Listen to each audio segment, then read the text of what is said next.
prepare speeches. I just come and speak from the heart. But today I'm speechless. I think this is a day that we should mark in history, that we all witnessed this day, March 8, 2025.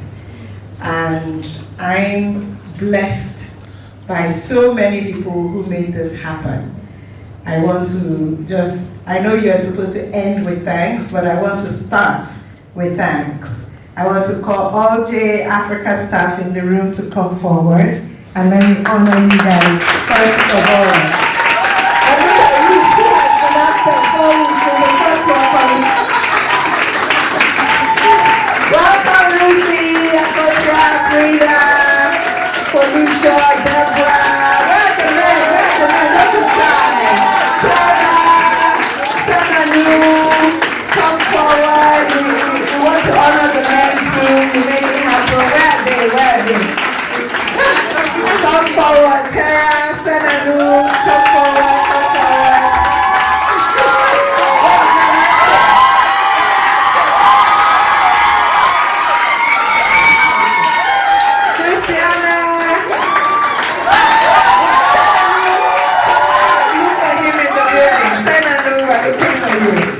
These are the people who helped make my dream come true. Please give them a round of applause. Oh, there comes Sanadu, yay!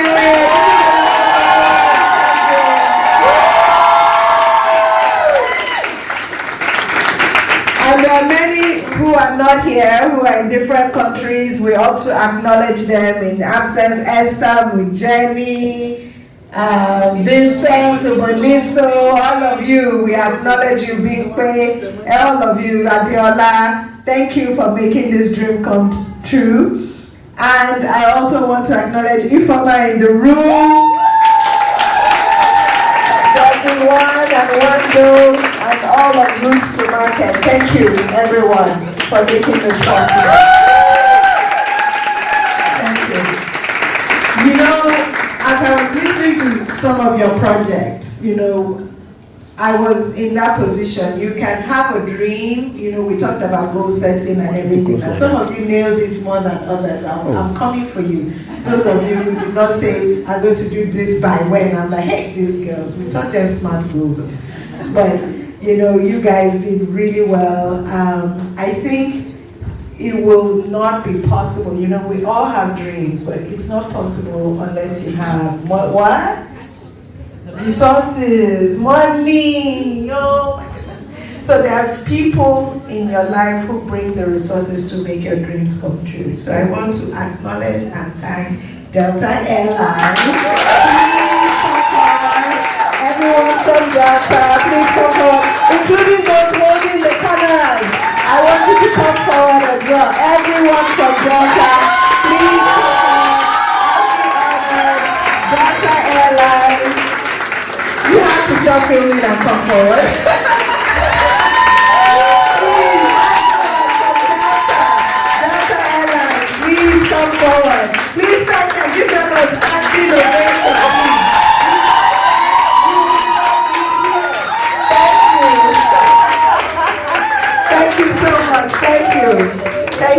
Thank you.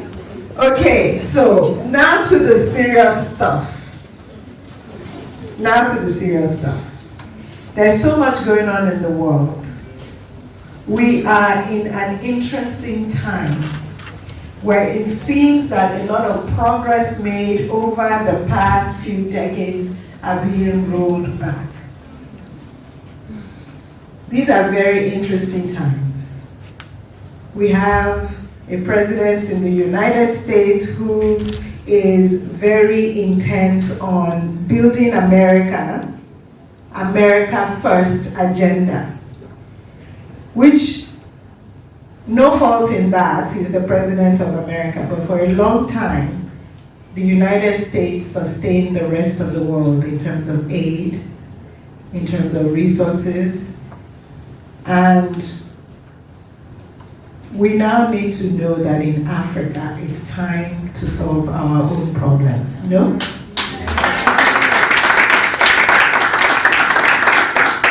Because just as President Trump is rolling back aid, a number of other organizations are also rolling back international aid. The UK government has announced cuts, Netherlands has announced cuts. So the things that we used to rely on to come and save us may not always be there, or may not be there as they used to be. Which means it is now dependent on you, who have been empowered this week to be leaders of your generation, to go back and do that work, so that we will not be relying on aid from any foreign government. Yes? Yes. Can I rely on you to take on that challenge? Yes, because you spent, people have spent time with you this week who are very busy business leaders. You had the president and CEO of One.org. You have the president and CEO of Climate Investment Fund. These are people who are they're trying to eradicate world hunger. They're trying to solve climate change issues globally. These are very, very, very busy people. And they came and spent time with you this week.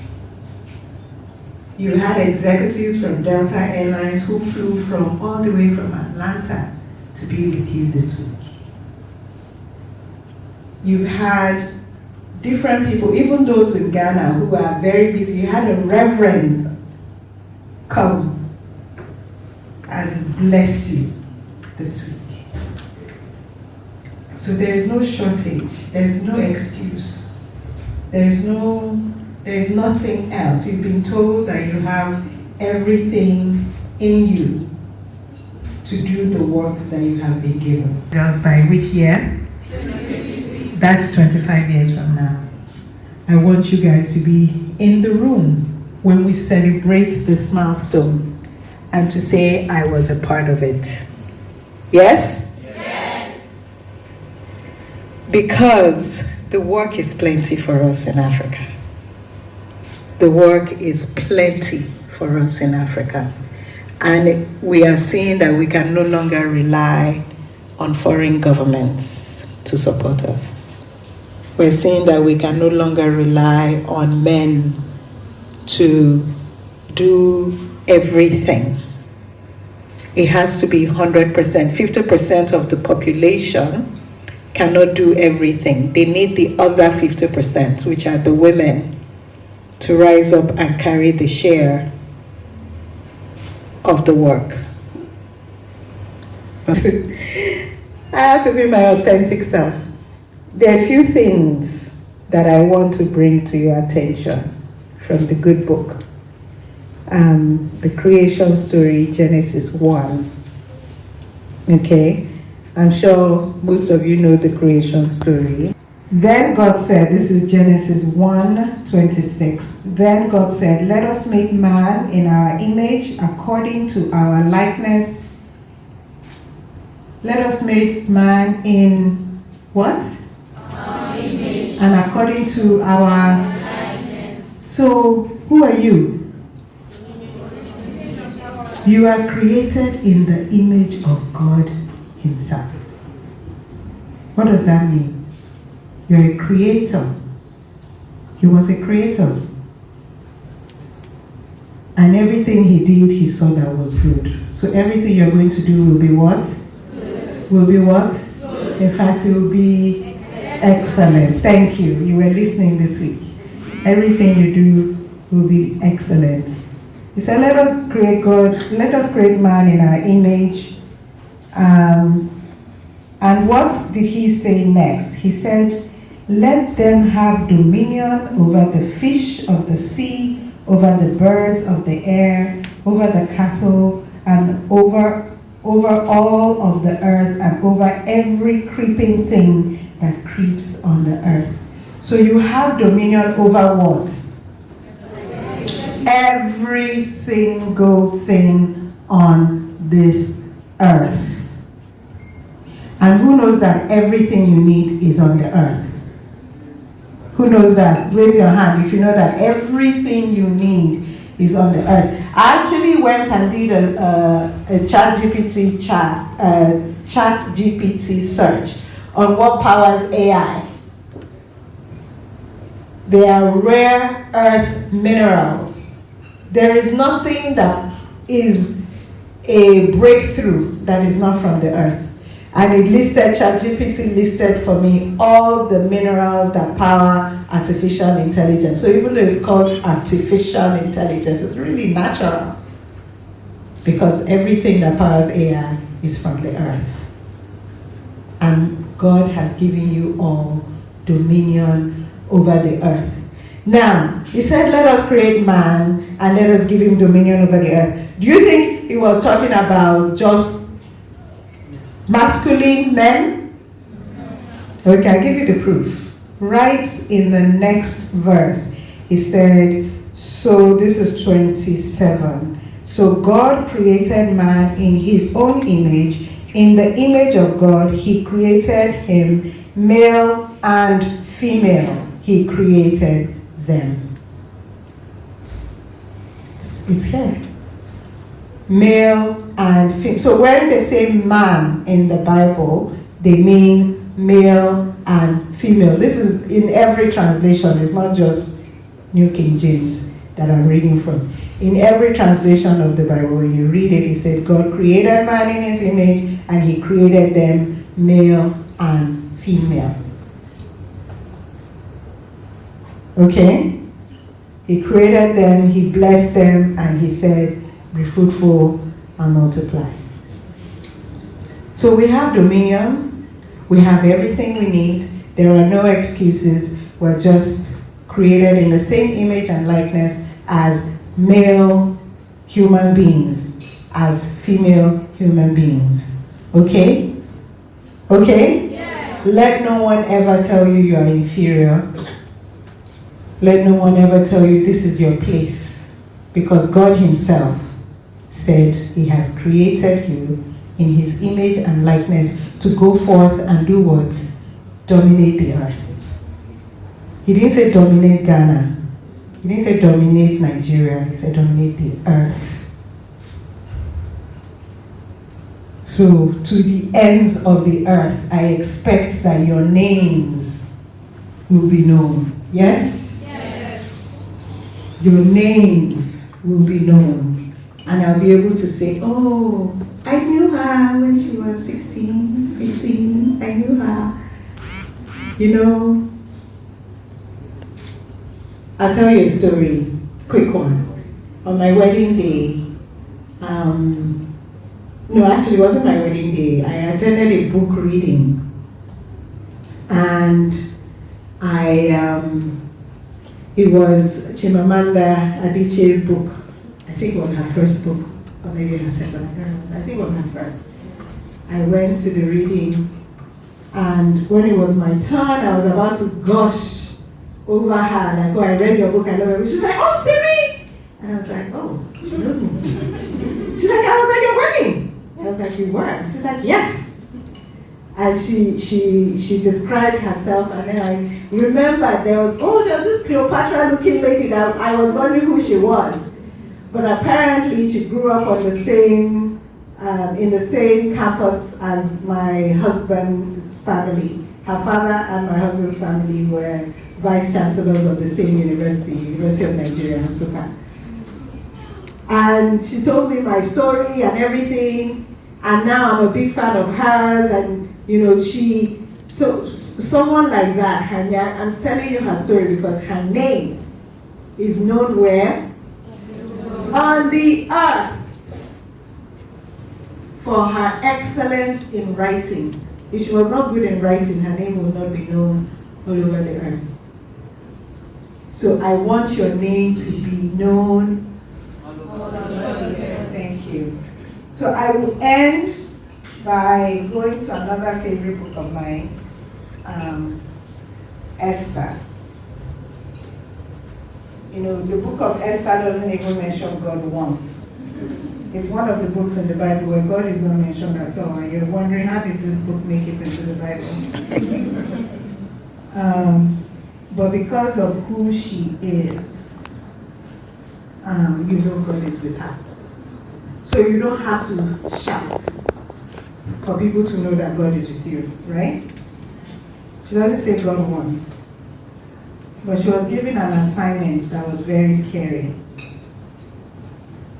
And her uncle Mordecai gave her this assignment to go into the king and say something to the king. And if you approach the king without being called, it's instant death sentence. And she told her uncle, I can't do that. The king will kill me if I do that. And Mordecai, her uncle, sent her a message which I will read to you.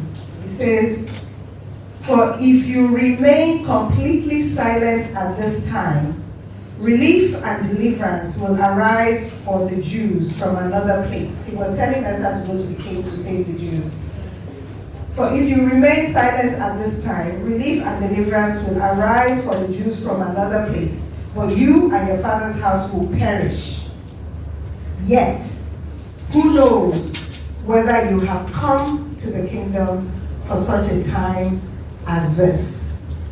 I'm saying to you girls that you have come to big camp, you have been born into Africa for such a time as this.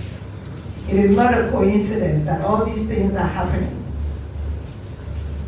at the same time that you are being sent forth.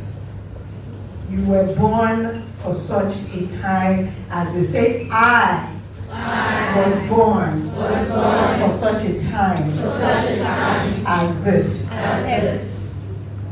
So you have an assignment. You have a kingdom assignment. As a king and a priest, I know you're girls, but you are kings and you are priests. And you have been born for such a time as this. It is your generation that will solve the problems of Africa, that will be giving aid to other countries, right? Africa will be doing what? To other continents. We will be giving aid. It is this time. So as the Western nation, they're battling themselves, we are going to rise. Yes. Right? Yes. We're going to rise and we're going to be powerful nations. Each of you is a nation. You're going to be powerful nations and you're going to deliver Africa to its full potential, and we are going to be giving aid. The Delta Airlines will be coming to Africa and looking for aid, right? Yes. All right. So I just want to thank you all for giving it your best this week, for joining me in this 10 Million Girls Challenge. I know that I'm not alone. I know that you guys are the ones that are going to go out and conquer the world. And I just thank you and bless you. Thank you.